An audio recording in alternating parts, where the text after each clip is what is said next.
Good morning, everyone. Welcome to today's small group teaching. Today we're going to be going over auscultation of the precordium. So the precordium refers to an area on the patient's chest that lies over the heart, and auscultation of this area is a very important part of the cardiovascular examination and generally assessing a patient as a whole. It allows us to listen for heart sounds, murmurs, which are added sounds, and any abnormal rhythms that may indicate underlying cardiovascular conditions, which may be very important in treating a patient or considering medication management as well. So before we begin, it's really important to have a listen in.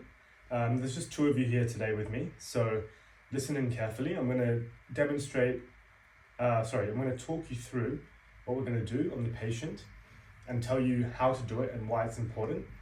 Then I'm going to ask if you have any questions, and if you don't, or if you do, after that we're going to go and see this patient, Mr. De Beer here, who's currently volunteered to be our patient in this ward in St. John of God Hospital, and then I'm going to show you auscultation on the patient.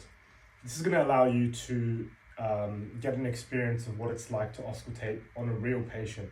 If I just tell you the theory, you might not absorb it as well, and you might find it difficult to do it or apply it when it comes to a real life scenario in the future.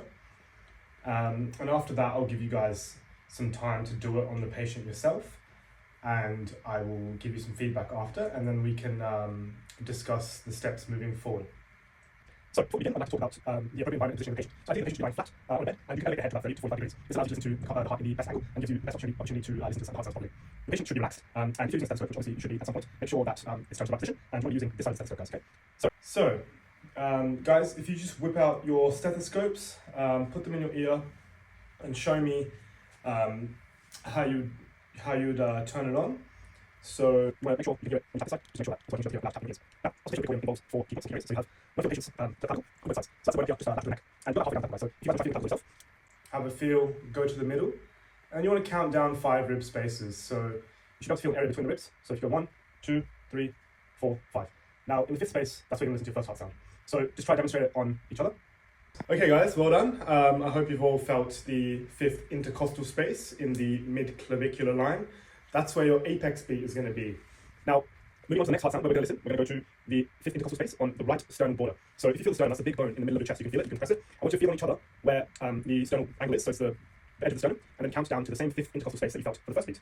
So roughly here, try on each other, listen there. Okay guys, well done. Now, the 3rd heart sound we're going to listen for is in the right sternal border, so same edge of the sternum, but in the 3rd clavicular space. So if you want to do it specifically, you can count down from the clavicle and go 1, 2, 3. Try on each other, try on yourselves. Excellent work.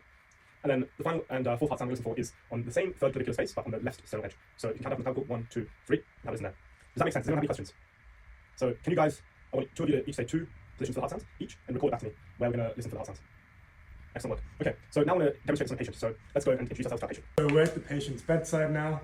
First thing you want to do is introduce yourself and get consent. That's the most important thing. So, hi, Mr. De Beer. My name is Simin. I'm one of the doctors here. Today I'd just like to listen to your heart. Is that okay? Yeah. Thank you. And that's just going to involve me having a listen at 4 different areas of your chest. If you're in any pain, let me know, and I can stop at any point. Okay. So you get consent, and then check your stethoscopes in the right position, and remember the 4 positions I told you. So we'll start on the 5th intercostal space on the right side of the chest, in the mid-clavicular line. So feel the patient's clavicle. Go about the middle, count 5 spaces. So you're listening to the first heart sound. Listen for about 5 seconds. You can move to the sternal edge. Now to the 3rd intercostal space. And then to the other side.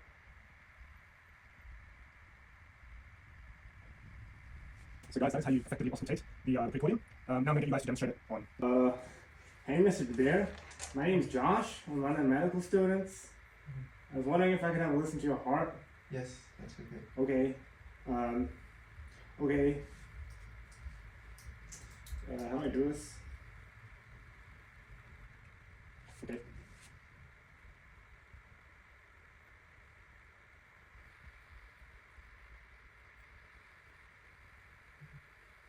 Okay, thanks, sir.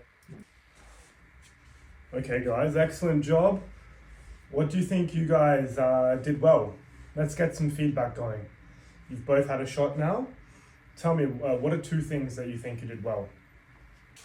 Well, I think I did good in terms of getting consent from the patient, but I'm not really sure about how good my technique was. But yeah, I think it could be a bit better next time. Yeah, excellent job. I think it's really good that you're choosing to engage in some reflection. So I completely agree. I think overall you did a good job, but there are some pointers that I'd like to give you to make sure that next time you do it even better. And after I give you these pointers, I'd like to go and practice on the other student over there to make sure that you understand. So first of all, what I think you did well was that you consented the patient very well. You had a good friendly manner and a good friendly approach. What I would give you as an improvement point for next time, so when you start, always remember you have to start with the 5th intercostal space on the mid-clavicular line, and then make sure you go in the right order. You don't have to, but this ensures clarity for yourself and ensures that you always know what you're listening to when you're having listened to the patient's heart.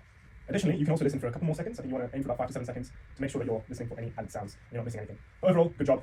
We'll have a little quiz at the end of the week, and then next week we'll have an Auscultation style where I'll introduce you to the patient and you have to auscultate them in front of me, and I'll observe you and give you some marks and some feedback.